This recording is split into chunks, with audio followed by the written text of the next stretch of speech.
자, 둘째 시간 들어가겠습니다. 자, 73페이지고요. 밑에 12번. 유치권 소멸. 자, 일단 동그라미 1번에서 말하는 거는 이제 일반적인 유치권 소멸 사유입니다. 목적물 자체가 멸실된다든지 아니면 혼동될 수도 있겠죠. 혼동이라는 거는 유치권자가 소유권 취득했다는 거죠. 소유권.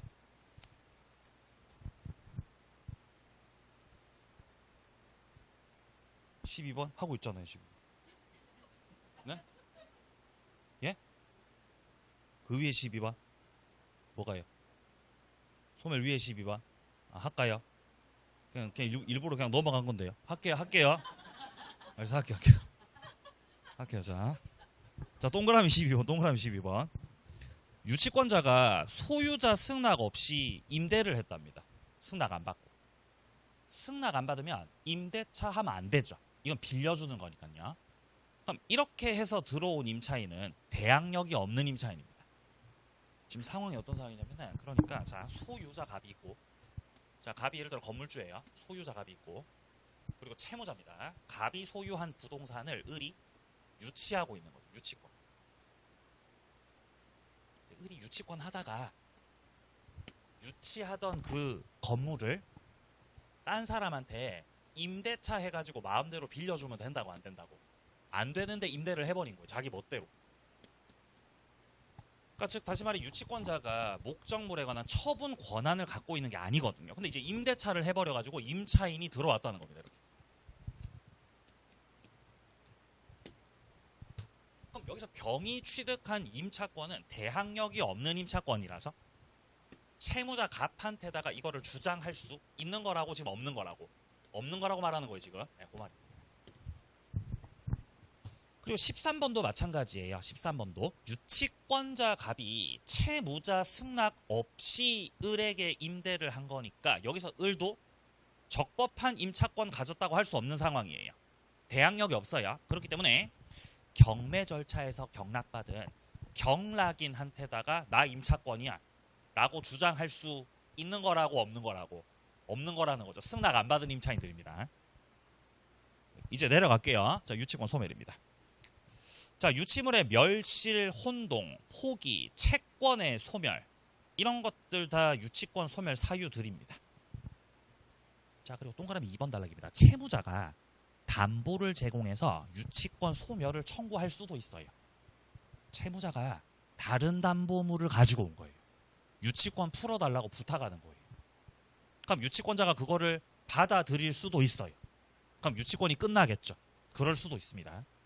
자, 3번입니다. 유치권을 행사하는 동안에도 피담보 채권에 있어서의 소, 멸, 시효는 어쨌든 간에 진행이 된다는 겁니다.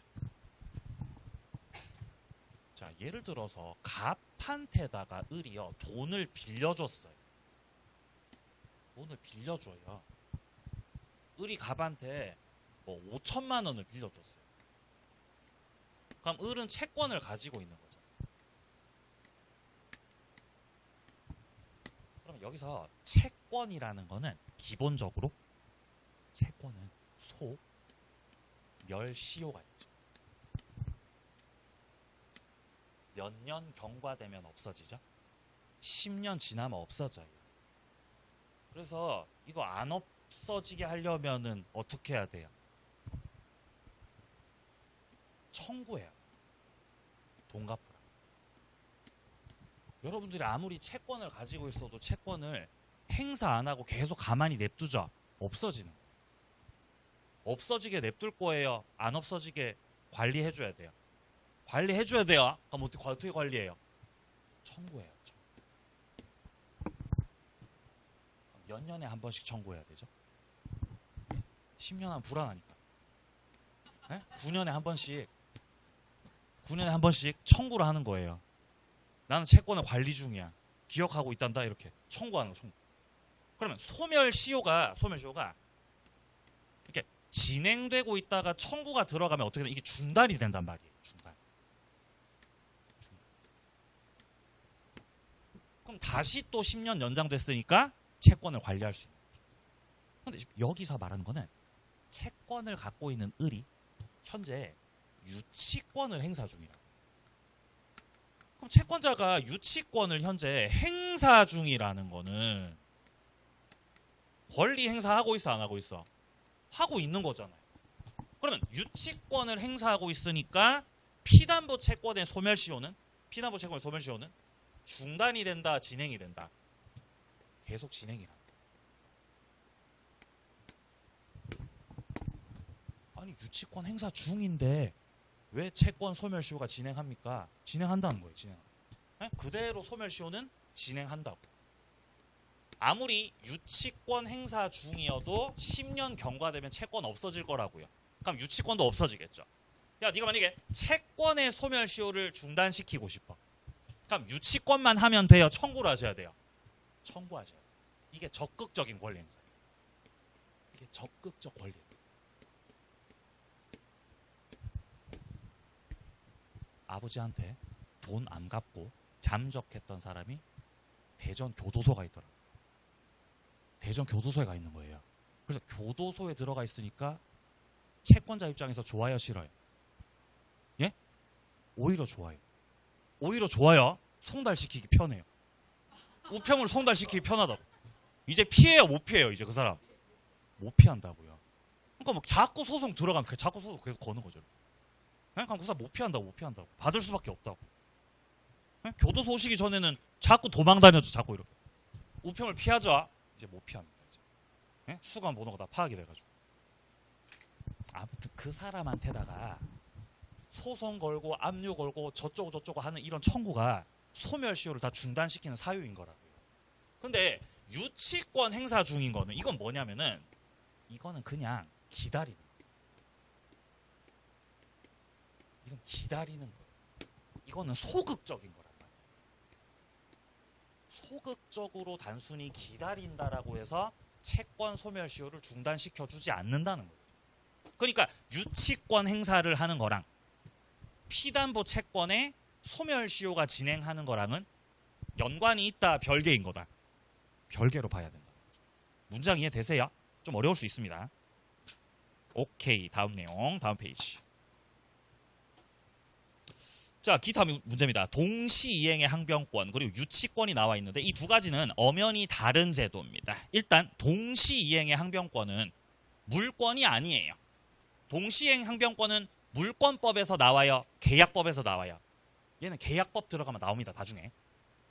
그리고 여기서 말하는 유치권은 엄연히 물권으로서 이 두 가지는 다른 권리다. 따라서 두 가지가 동시에 성립할 수도 있고 두 개 중에 선택해서 행사할 수도 있다. 자, 14번 내려갑니다. 을은 X 건물에 관해서 갑을 상대로 유치권 주장하고 있다. 이렇게 사례 형태로 물어볼 수도 있겠죠. 그럼 14번에서 일단 우리가 파악할 수 있는 거는 을이 유치권자예요? 갑이 유치권자예요? 을이 유치권자죠. 자, 밑에 1번 을이 과실 없이 X 건물이 소실돼 버렸습니다. 그럼 일단 화재 보험금이 나올 수 있죠. 그럼 여기에 대해서 과연 유치권자 을이 물상 대위권 행사를 할 수 있는가? 할 수 있다고, 할 수 없다고? 할 수 없다고. 유치권에는 3개가 안 된다 그랬어요. 첫째 뭐가 안 된다? 우가 뭐였죠? 예, 우선변제 안 된다. 자, 그다음 뭐 안 된다? 물상 대위 안 된다. 그럼 또 뭐 안 된다? 물권적 청구권 준용되지 않는다. 3가지가 안 된다 그랬습니다. 자, 2번입니다. 만약에 을이 건물의 수급인인데 소유권 가졌다는 거죠. 즉 자기 거였다는 거잖아요. 이러면 아무리 결련성 인정돼도 유치권 된다 안 된다? 안 되죠. 유치권 되려면 적어도 남의 거여야 되니까 인정되지 않는다. 자, 3번입니다. 을은 갑 쪽에서 이 수리비를 줄 때까지 유치권 행사를 할 수 있다. 그렇죠? 이렇게 지문에서 그냥 수리비라고만 나왔다면 혹은 뭐 공사비라고만 나왔고 다른 특별한 표현이 없었다. 그러면 결련성 인정된다고 하셔야 됩니다. 4번입니다. 을이 보존 행위로서 건물을 사용하셨네요. 아마도 들어가서 거주하셨겠네요. 잘하셨습니다. 유치권자 권리입니다. 그러면 여기에 대해서 불법 행위도 아니고 손해배상 책임 같은 건 없죠. 5번 내려갑니다. 을이 건물 점유에 관해서 선관 주의 의무를 위반했습니다. 이건 의무 위반이죠. 그럼 이제 채무자 갑 입장에서는 유치권 관련해서 소멸을 청구할 수 있다. 자, 6번 갑니다. 을이 갑의 승낙 없이 X 건물을 병한테다가 임대를 해버렸다는 겁니다. 그럼 이제 유치권 이것도 이제 승낙 안 받고 대여해 준 거니까 의무 위반이죠. 그럼 이제 유치권 소멸 청구할 수 있다는 거죠. 7번 내려갑니다. 병이 건물의 점유를 침탈했습니다. 그럼 점유를 침탈당해서 을이 점유가 상실돼 버리면은 유치권은 소멸입니다. 자, 이때 유치권 침탈당했을 때 물권적 청구권을 유치권으로 해야 돼요, 점유권으로 해야 돼요? 유치권으로, 점유권으로. 물권적 청구권이 유치권에 준용된다고요, 준용 안 된다고요? 준용 안 됩니다. 이렇게 보셔야 돼요. 유치권의 기한. 유치권의 기한. 물권적 청구권. 이게 된다고, 이게 안 된다고. 이게 안 된다는 거예요. 이게 안 된다.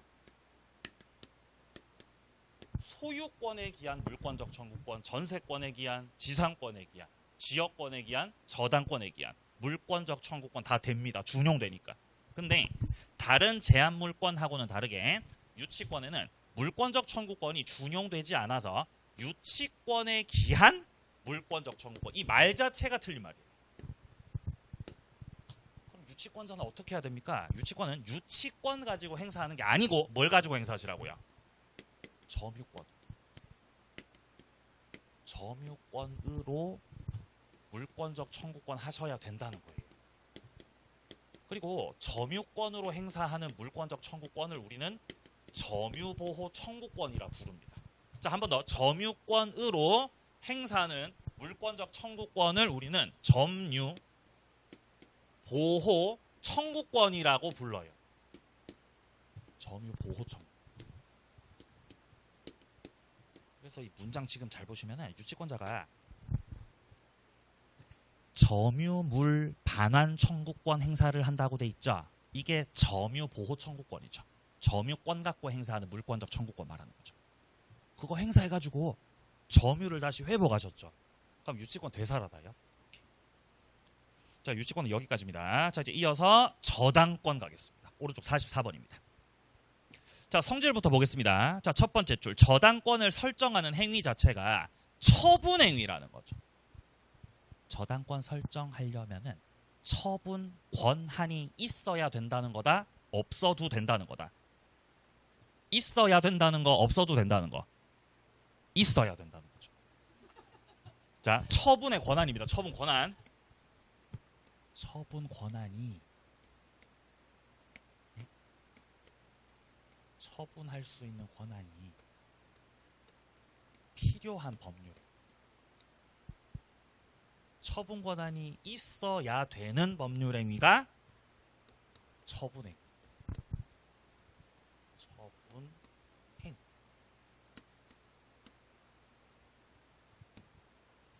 처분 권한 같은 거 그냥 그런 거 필요 없어. 이런 거는 필요가 없는 거야. 이런 법률 행위를 뭐라고 하냐면은 의무 부담 행위라 그래요. 둘 다 법률 행위죠.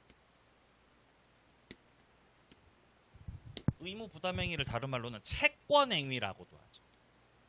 채권 행위. 법률 행위를 크게 이렇게 둘로 분류할 수 있어요. 근데 여러분들 표정이 정말 하나도 기억이 안 나는 표정이에요. 진짜 기억이 전혀 안 나는 표정. 그래서 잠깐 앞으로 한번 가보겠습니다. 거기 어떻게 돼 있는지, 정리가 돼 있는지. 자, 앞부분에 가볼게요. 네. 페이지가 아예 기억이 안 나는 표정들. 자, 일단 3페이지 와보세요. 3페이지. 맨 첫 페이지 와보시면은 오른쪽 밑에 02번에 법률행위 종류들 나오거든요. 법률행위는 의사표시 수에 따라 단독행위도 있고, 그 다음 페이지 가보시면은 계약도 있고 그렇습니다. 자, 근데 4페이지 와보시면은 4페이지. 여기 지금 2번에 보시면은 의무 부담 행위 그리고 처분 행위라고 되어 있죠. 이것들이 효력에 따른 분류입니다. 법률 행위라는 큰 틀 속에서 일단 첫 번째 의무 부담 행위라는 거는 약속하는 거예요. 뭐 하는 거라고요? 약속하기. 바꿔 말해서 약정을 하는 거죠. 약정. 밑에 처분 행위라고 하는 거는요. 실제 이행하는 거를 말하는 거예요. 이렇게 두 단계로 쪼개진다는 거예요. 여기서 의무 부담 행위는 약속하는 거는 채권 행위라고도 부르고 밑에 나와 있는 뭐 교환, 임대차, 예약, 분양계약 이런 것들 다 공통적으로 계약하는 것들이죠. 우리가 계약을 한다라고 하면 이것도 전부 다 약속하는 겁니다. 이런 식으로 약속하는 계약들 할 때는 처분 권한이 필요하다 필요 없다? 필요 없어요. 처분 권한 필요 없어요. 그래서 이런 말이 나오죠. 타인의 물건을 매매한다고 계약하면 그 매매 계약은 유효다 무효다? 유효라 그러잖아. 그래서 남의 거 판다고 약속해도 그게 유효라고 말하는 거예요. 왜냐면 이거는 약속한 거에 불과하니까요. 제가 이 학원을 원장님 몰래 제가 팔아버릴게요. 여러분들한테. 완전 싸게. 팔게요. 라고 약속하면 그 약속이 유효라고 무효라고? 그게 유효라니까 유효. 자기 거 아니어도. 근데 제가 약속한 것까진 괜찮은데 막 서류 가져와가지고 실제로 처분 행위를 해버리면 등기 명의를 넘겨버리면 그 문제 있는 거죠. 처분 권한 없는 자가 이런 거 하시면은 이런 거는 무권리자 처분 행위라. 무권리자가 처분 행위를 한다. 그럼 그거 유효다 무효다? 무효란 말이에요.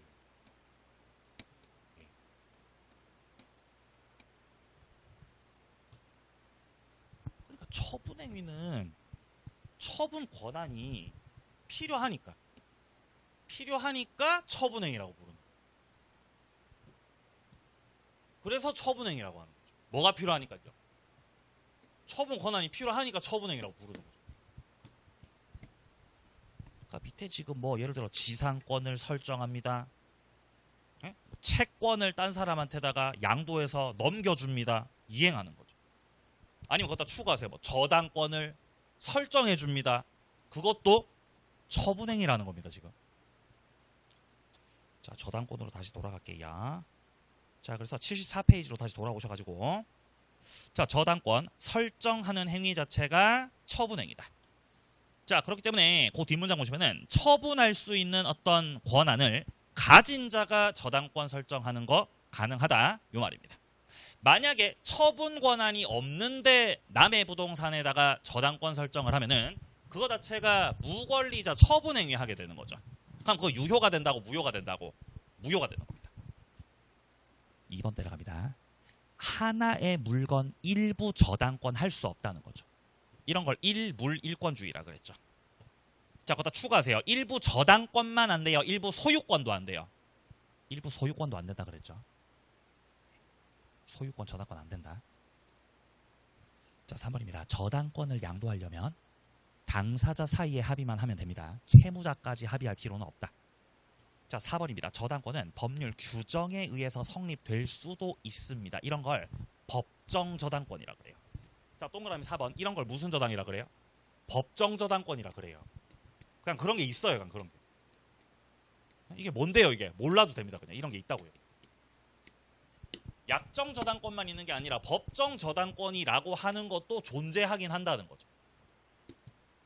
35회 때 한번 나온 적 있습니다. 자, 내려갑니다. 2번. 저당권 성립의 당사자. 자, 저당권 성립 되려면은 일단 기본적으로 저당권을 설정해주는 자가 있어야 되고 저당권을 취득하는 자가 있어야 돼요. 일반적인 모습은 저당권 성립이 되려면은 채무자 채권자가 먼저 있어야 됩니다. 자, 그러니까 갑이 을로부터 돈을 빌려요. 여기서 을이 갑한테다가 돈을 빌려줘요. 뭐 1억을 빌려준 거예요. 1억을 빌려주니까 돈 빌려준 을은 채권자 되는 거죠. 그럼 갑은 돈 빌렸으니까 갑은 채무자겠죠. 채무자. 이렇게 갑과 을 사이에서 채권자 채무자로 쪼개질 수 있는 거는 이 둘 간에 1억을 빌려주는 소비대차 계약이 있었기 때문이에요. 소비대차 계약을 해서 을이 그냥 채권만 가지고 있으면은 을이 가진 이 채권은 그냥 일반 채권이죠. 담보가 있는 채권이에요. 담보 없는 채권이에요. 담보가 없는 채권이에요. 근데 이제 이런 담보가 없는 일반 채권으로는 채권 회수가 되지 않을 수 있거든요. 그러니까 채무자로부터 담보를 제공받는다는 거죠. 예를 들어 갑이 가지고 있는 집에다가 담보 제공받아서 여기다가 저당권을 설정하는 계약을 하는 거예요. 자, 이렇게 저당권 설정하는 계약을 하고 채권자가 등기를 하면 이 채권자가 저당권자가 될 수 있다는 거예요. 그래서 저당권자인 걸로 등기를 해놓는다는 겁니다. 그럼 갑은 담보 제공한 자로서 저당권 설정자가 됩니다.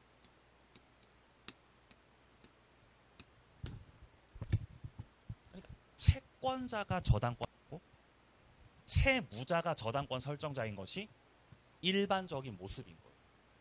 그리고 저당권 성립되려면 등기해야 되고요. 당연히. 일반적으로 저당권자 되려면 계약을 2개씩 하는 거예요. 첫 번째, 채권을 성립시키는 돈 빌려주는 계약을 먼저 하는 거죠. 소비대차 계약을 먼저 하고 그 다음에 추가적으로 저당권을 설정하는 계약을 계약 2개를 하는 거예요. 그래서 저당권을 성립시킬 수 있다는 거죠. 그럼 저당권자가 됐다는 거는 을이 가지고 있는 채권은 담보를 가진 채권이에요? 담보가 없는 채권이에요? 담보가 있는 채권, 담보가 없는 채권? 담보가 있죠. 집이라는 담보가 있는 상태죠. 이러면 일반 채권이 아니라 피담보 채권이 됩니다. 피담보 채권.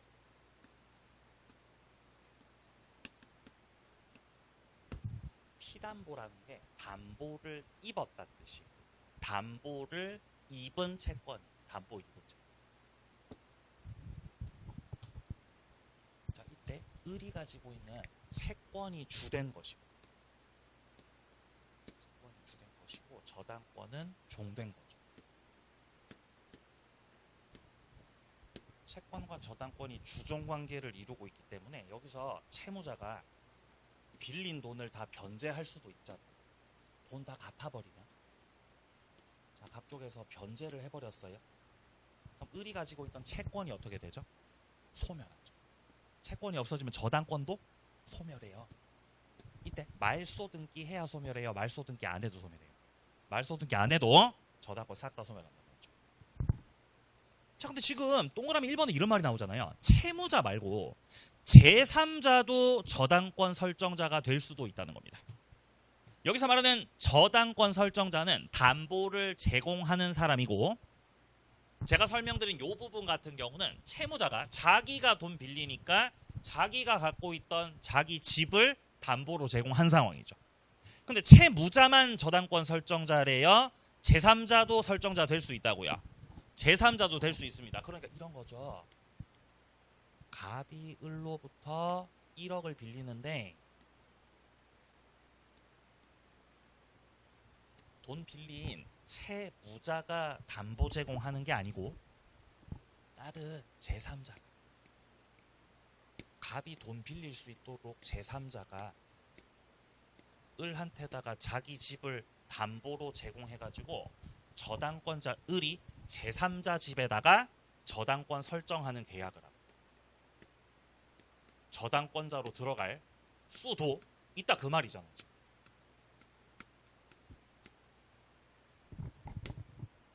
그렇죠? 그러면 갑하고 병하고 무슨 관계예요? 아주 가까운 관계라는 거죠. 그러니까 병 입장에서는 갑이 돈 빌릴 수 있도록 자기 부동산까지 제공해가지고 돈 빌릴 수 있게 해주는 거잖아요.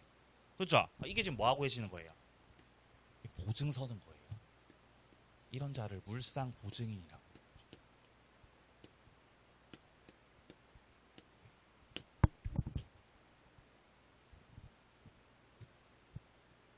제가 아버지 살아계실 때 아버지한테 농담으로 제가 그랬거든요. 저는 아버지가 보증 서달라 그래도 안 설 거라고. 농담으로 그랬어요. 근데 지금 생각하면 좀 미안해. 농담이라도 그러면 하지 말걸.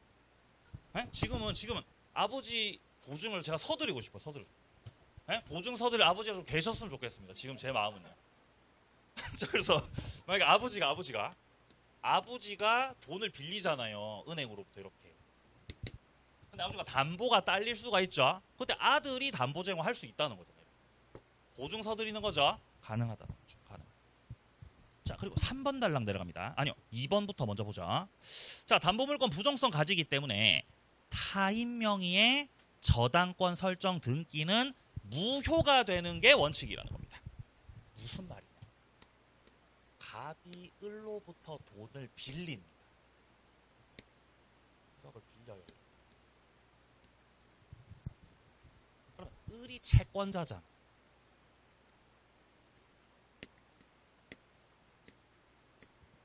근데 여기서 돈 빌리는 갑이 자기 집을 담보로 제공합니다. 그럼 이 집에다가 설정 계약을 해서 저당권자로 들어가야 되죠. 그러면 채권자가 이 집의 저당권자로 들어가야 그게 정상적이에요. 채권자가 곧 저당권자죠. 왜냐면 채권과 저당권은 항상 붙어서 가야 되는 거란 말이에요. 이런 성질을 부종성이라 그러는 거예요. 저당권 성립되려면은 일단 반드시 뭐가 있어야 한다? 채권이 있어야 돼요.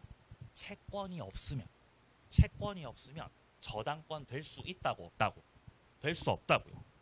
그러니까 채권자가 곧 저당권자여야 되는 게 일반적인 모습인데, 아니 돈은 을이 빌려 줘놓고 이상한 제3자가 와가지고 제3자가 와서 지를 저당권자로 해서 등기하더라는 거죠. 이러면 비정상적인 거예요. 왼쪽과 오른쪽은 다릅니다. 담보를 제공해주는 저당권 설정자는 제3자가 해도 돼요. 자, 한 번 더. 저당권 설정자는 채무자만 저당권 설정자 할 수 있어요. 제3자가 저당권 설정자 해도 돼요. 제3자가 저당권 설정자 해도 됩니다. 담보 제공해주는 건. 근데 저당권자는 제3자도 할 수 있다. 채권자가 저당권자여야 된다고. 채권자가 저당권자여야 돼요. 제3자 명의로 저당권 등기하면 이거 무효라고 그래요. 무효라고. 자, 그 말을 하고 있는 거예요. 지금 2번에서 한 번 더 보죠. 담보물건은 부종성을 가지고 있기 때문에 딴 사람 명의의 저당권 설정해버리는 거, 즉 제3자 명의로 저당권 등기했다는 거죠. 그거 무효라는 거죠. 근데 3번 단락입니다. 채권자, 채무자 그리고 제3자 사이에서 셋이서 합의를 했다는 거예요. 야, 우리 셋이서 합의하자. 우리 세 명이서 합의합시다. 합의. 제3자 명의로 저당권 등기하는 거 셋이서 합의합시다. 이러면 예외적으로 제3자 명의의 저당권 등기가 유효가 될 수 있다라는 게 지금 요 사건입니다. 채권이 실질적으로 제3자에게 귀속되었다고 볼 수 있는 그런 사정이 있었다라고 한다면 이때는 제3자 명의의 저당권 등기도 예외적으로 유효가 될 수 있다. 그러니까 지금 2번이 원칙, 3번이 예외인 겁니다. 자, 이제 4번 내려갑니다. 저당권 설정 계약에다가 조건 붙여도 되죠. 원래 조건이라는 거는 그냥 계약에다가 갖다 붙일 수 있는 거죠. 저당권 설정 계약도 계약이에요, 계약 아니에요? 계약이죠. 왜 계약이에요? 계약이잖아요. 계약이죠. 붙여도 된다는 거, 조건 붙여도 된다는 거지. 다음 페이지요. 자, 저당권자가 행사하는 물권적 청구권입니다. 시험에서 많이 물어보는 거는 이 저당권자가 점유를 해요, 점유를 안 해요? 점유 안 합니다. 저당권자 뭐를 안 합니다? 점유를 안 합니다. 따라서 동그라미 1번 지금 반환할 것을 청구할 수 없다. 물론 재거나 예방 청구는 해도 되죠. 근데 뭐는 청구 못 한다고요? 반환 청구도 못 한다는 거. 자, 2번입니다. 저당권이 설정된 토지 소유자가 건물을 지어요. 그럼 지금 저당권자가 토지의 저당권이에요? 건물의 저당권이에요? 현재 저당권자가 토지 저당권자죠. 나대지의 저당권 설정해놨는데 소유자가 건물 짓고 있죠. 그래가지고 둘째 줄입니다. 교환가치 실현 방해 염려가 있습니다. 담보가치 하락합니다. 그러면 공사 중지를 청구할 수도 있다. 자, 3번입니다. 저당물에 제3자 명의로 원인 무효 등기가 됐다는 겁니다. 그때 저당권자가 등기 말소 청구를 할 수 있나? 원인 무효 등기라는 거는 서류를 위조해서 등기했다는 말이죠, 지금. 갑이 어떤 토지를 가지고 있어요. 갑은 토지의 소유자입니다. 갑이 소유하고 있는 토지에 을은 저당권자. 을은 당연히 저당권자인 걸로 등기가 되겠죠. 이런 상태에서 어느 날 어떤 제3자가 저당권 등기 이거 있죠. 이걸 위조를 해가지고 이거를 말소시켰다. 아니 이거 소유권 침해 당했어요. 저당권 침해 당했어요. 저당권 침해 당했죠. 그럼 저당권자 열받죠. 따라서 여기에 대해서 이 말소된 거에 대해서 이 나쁜 놈아 회복 등기, 회복시켜라. 회복 등기를 청구할 수 있겠어요, 없겠어요? 있다 없다? 있는 거죠. 당연히 가능한 거죠. 자기 저당권 침해됐잖아요. 아니 근데 지금 우리 책에 3번 단락 같은 경우는 원인 무효 등기가 됐는데 저당권자가 그 등기 말소 청구를 할 수 없다 그러네. 첫째 줄에 지금 잘 보시면은 원인 무효의 소유권 등기잖아요. 제3자가 위조해서 이전 등기했다는 거죠. 근데 위조를 저당권 등기에 대한 위조를 했어요. 소유권 등기에 대한 위조를 했어요. 소유권 등기 관련해 가지고 이거를 위조를 해 가지고 이거를 자기가 마치 소유자인 것처럼 소유권 이전 등기를 해 놓았다고. 그럼 지금 이 사건 같은 경우는 소유권 침해당했어요. 저당권 침해당했어요. 소유권 침해당한 거예요. 그럼 여기에 대해서 등기 말소 청구는 저당권자가 하는 게 맞다. 소유자가 하는 게 맞다. 소유자가 하는 게 맞다. 그 취지입니다. 지금 저당권자 네가 할 수 없다는 거예요. 저당권자가 할 수 있는 거는 저당권 등기가 침해당했을 때는 할 수 있겠죠. 자기 이해관계가 있으니까. 근데 이 사건은 소유권이라서 할 수 없었던 사건입니다. 자, 4번 내려갑니다. 피담보 채권. 자, 동그라미 1번 저당권 가지고 담보할 수 있는 채권, 금전 채권 아니어도 됩니다. 물건에 관한 채권도 상관없습니다. 2번 장래 특정 채권도 저당권 피담보 채권 될 수 있습니다. 이런 걸 조금 이따 할 거지만 근저당이라 그래요. 이런 걸 뭐라 그런다고요? 근저당. 조금 이따 볼 겁니다. 자, 3번 단락입니다. 피담보 채권 속에 총 5가지가 포함되어 있습니다. 자, 동그라미 3번 저당권의 피담보 채권 범위는 원본, 이자, 위약금, 1년분의 지연배상금 그리고 실행비용까지 총 몇 가지요? 5가지죠. 여기서 원본은 원금 말하는 거죠. 원금, 이자, 위약금, 지연배상금, 실행비용. 자, 4번입니다. 원본의 반환이 2년간 지체됐다는 거죠. 채무자는 1년치만 갚으면 돼요. 2년치 다 갚아야 돼요. 일단 우리 민법에 360조에서 저당권자가 가지는 피담보 채권의 범위를 규정하고 있습니다. 민법 제 360조. 저당권자가 가지는 피담보 채권 속에는 자, 피담보 채권 속에는 총 5가지가 들어가 있다. 5가지가. 첫 번째가 원본, 원금. 그 다음에 이자. 그 다음에 위약금. 뭐 여기까지 괜찮습니다. 근데 그 이후에 나오는 지연배상금은 몇 년치 지연배상금? 1년분, 1년분의 지연배상금이라고 나오거든요. 지연배상금. 그 다음 5번째로 어떤 실행할 때 들어가는 비용. 해가지고 피담보 채권 속에는 이렇게 5가지가 포함되어 있다는 것이에요. 이 피담보 채권 범위 안에서 저당권자가 우선 변제를 받아갈 수 있어요. 우선 변제.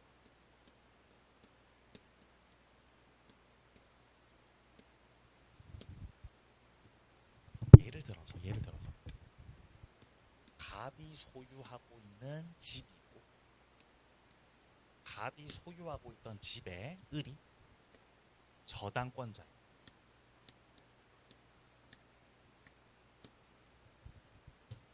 근데 저당권자가 저 집에다가 경매를 했어요. 낙찰대금 나오겠죠. 낙찰대금 나오겠죠? 그럼 그 낙찰대금에서 저당권자가 우선변제 받으시겠죠.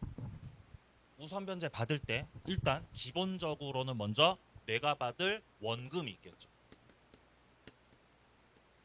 경락대금이 충분하다면 원금 전액을 다 받을 수 있습니다. 근데 그 중에서 지연배상금이요. 야, 지연배상금이 3년치가 쌓여있어. 3년분. 자그마치 3년분이 쌓여있는 거죠. 이때 저당권자가 우선변제권 행사를 할 때 3년 전액 우선변제 받을 수 있어요. 1년치만 우선변제 받을 수 있어요. 네? 1년치예요, 전액이에요?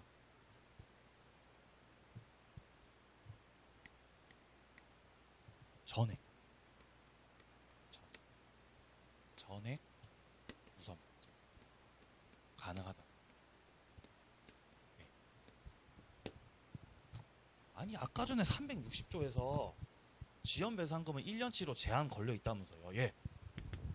그럼 경매됐을 때 우선변제 받을 때 1년치만 가져간다고요? 전액 다 받아간다고요? 근데 전액 다 받아간다고? 뭐냐는 거죠 이게 지금. 자 그러면 반대로 갑이 저당권자한테다가 변제할 때 변제해버리고 저당권 소멸 청구할 수 있겠죠. 원금은 당연히 다 갚아야 되겠죠. 근데 지연배상금 3년치 쌓여있죠. 이거 3년치 다 갚아야 되겠어요? 1년치만 갚으면 되겠어요? 전액을 변제. 전액을 변제해야 된다. 네? 우선 변제도 전액 다 가져가고 변제할 때도 전액 다 변제해야 된다는 거죠. 아니 근데 지금 우리 책에서 잘 보시면 우리 책에 지금 동그라미 3번에 지금 피담보 채권 범위는 원본이자 위약금이고 1년분 지연배상금이라고 되어 있지 않습니까? 그죠? 이 1년분 제한은 후순위 권리자 보호 규정이에요. 자, 한 번 더. 1년분 지연배상금은 후순위 권리자 보호 규정입니다. 무슨 말이냐면은 경매가 됐을 때 1번 저당권자가 있고 1번 저당권자가 있고 후순위 저당권자가 있을 때 저는 2순위 2번 저당권자예요. 후순위 저당권자가 존재하고 있는 경우를 전제로 저당권자가 우선 변제 받을 때 원금 다 가져가고 지연배상금 3년치 다 가져가면 밑에 저당권자 받을 거 정말 적어지죠. 그러니까 얘를 보호하기 위해서는 야 네가 3년치가 쌓여 있어도 전액을 다 받아가지 말고 너 1년치 제한 걸어 놓을 테니까 요 범위에서 우선 변제 받아라. 1년분의 우선 변제로 제한받는다는 거는 후순위 권리자가 존재하는 걸 전제로 하는 말이에요. 이해하세요? 그러니까 1년치 제한 규정은 1년치 제한 걸어놨어. 이거는 후순위 권리자 보호하려는 거다. 채무자 보호하려는 거다. 후순위 권리자 보호하려는 규정이란 말이에요. 채무자 보호 규정 아니에요. 자, 한 번 더. 채무자를 보호하려는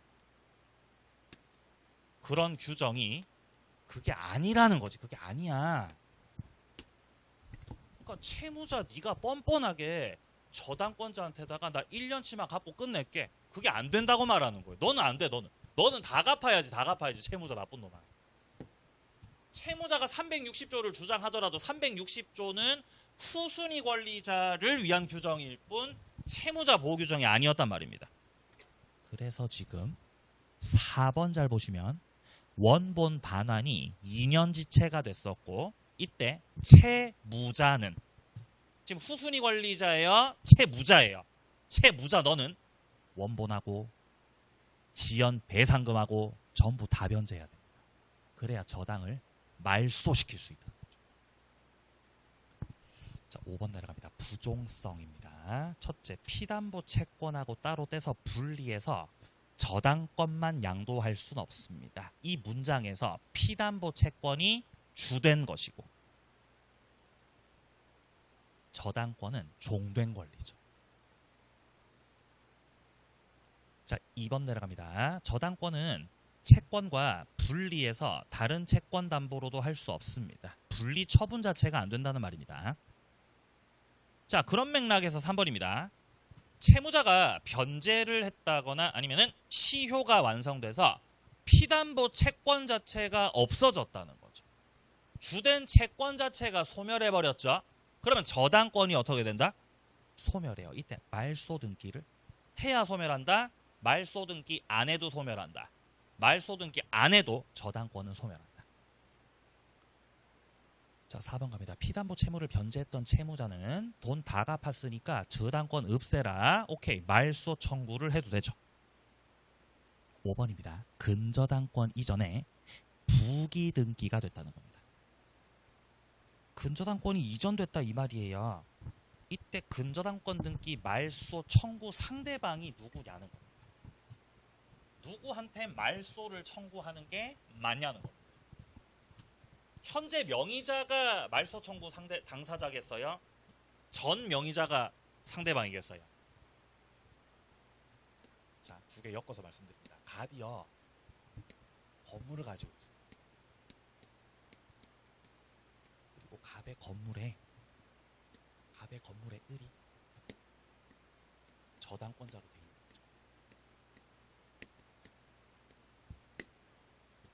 그럼 저당권자로 등기가 돼 있겠지요.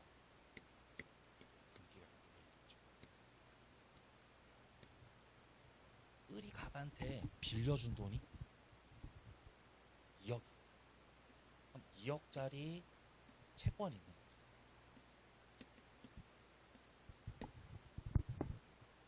여기까지 되세요. 이때 갑이 돈을 다 갚았어요. 변제를 다 했다. 그럼 변제를 다 했으니까 을이 가졌던 채권이 없어지면서 저당권도 어떻게 되죠? 소멸이죠. 말소 등기 해야 말소 등기 안 해도 말소 등기 안 해도 저당권 소멸이에요.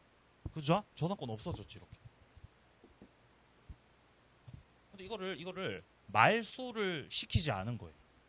그런 경우 있죠. 돈 다 갚았지만 귀찮아서 냅둘 수도 있잖아. 그럴 수 있죠. 그럼 가만히 냅뒀어 이렇게. 누가 냅둬 이거를? 갑이 그냥 가만히 냅두고 있는 거죠. 그냥 귀찮아서 냅뒀어요. 근데 병이 을의 채권자거든요. 을한테 받을 돈 있는 병 채권자가 을 재산을 뒤지다가 을 명의로 된 저당권 등기를 발견했다는 거죠. 그럼 병은 그 저당권 등기를 보고 이게 끝난 거라고 생각해요? 존재하는 걸로 생각해요? 존재하는 걸로 생각해서 소송 걸었다는 거죠. 빨리 내놓으라고. 소송 걸어가지고 승소해가지고 이 을 명의로 되어 있는 저당권 있죠. 이거를 가져온 거예요. 저당권 이전 등기를 한 거예요. 소유권 이전이요, 저당권 이전이요. 저당권 이전 등기 가져왔다고요. 참고로 저당권 이전 등기 가져오는 거는 주등기로 가져오지 않고 부기등기로 가져오죠. 순위 보존을 위해서. 첫 번째, 그럼 병은 이때 저당권 이전 등기 가져와서 저당권 취득할 수 있겠어요, 없겠어요? 이거 유효겠어요, 무효겠어요? 이거 무효라 그래요. 병이 가지고 온 건 저당권을 가지고 온 거예요? 껍데기 가지고 온 거예요? 껍데기에 불과하다는 거예요. 이미 그 전에 이미 변제가 다 되어서 이미 을의 저당은 끝나고 없어진 상황이었다고요. 그냥 등기부상 지우지 않고 남아있던 걸 네가 그냥 껍데기 가져온 거니까 병은 저당권 취득할 수 없다. 이게 첫 번째입니다. 그러면 일단 갑의 입장에서는 말소를 시키고 싶죠. 을과 병 중에 현재 저당권자로 등기된 명의자가 누구죠? 명의자 어쨌든 병이잖아요. 그럼 여기에 대해서 말소시키라고 을 상대로 말소 청구, 병 상대로 말소 청구. 얘 상대. 양수인 현재 명의자 병 상대로 하여서 빨리 없애라 빨리. 말소 등기를 청구할 수 있다는 말입니다. 자, 근데 지문 잘 보시면은 지금 일단 먼저 5번에서 말하는 거는 근저당권 있었고 이게 이전에 부기 등기가 됐다는 거죠. 자, 이때 채무가 다 없어졌기 때문에 근저당권 말소시켜야 돼. 그 말소 청구 상대방은 양수인이라는 겁니다. 그러니까 을이 양도인이고 병이 양수인이라면은 현재 명의자 그 양수인이 상대방이고 6번 내려갑니다. 특별한 사정 없으면 피담보 채권 소멸 후 말소가 되기 전에 그 밑에 줄 중간 저당권 이전 등기가 이루어진 거잖아요. 그럼 여기서의 저당권 이전 등기는 저당권 가지고 온 거라고요? 그냥 껍데기라고요? 껍데기라 그랬습니다. 그 효력은 없다는 거예요. 껍데기 가져온 거라서. 자, 6번 내려갑니다. 저당권 객체입니다. 첫째, 공유 지분 저당도 가능하죠. 지분 처분 가능하고요. 자, 2번과 3번입니다. 지상권도 그리고 전세권 이런 것들 다 권리들이죠. 저당권 설정은 물건에다가만 할 수 있어요. 이렇게 권리에도 할 수 있어요. 권리에도 할 수 있습니다. 자, 4번 광업권, 어업권도 담보 제공 다 가능합니다. 5번 임목도 등기가 되면 등기부가 개설된 임목이라고 한다면은 저당권 객체가 될 수 있죠. 근데 6번에 지역권 안 된다는 거. 지상 전세는 되지만 지역권은 저당권 설정 안 됩니다. 자, 7번으로 내려갑니다. 건물 저당권의 효력이 나오죠. 여기서부터는 조금 쉬었다가 이어서 계속 보도록 하겠습니다.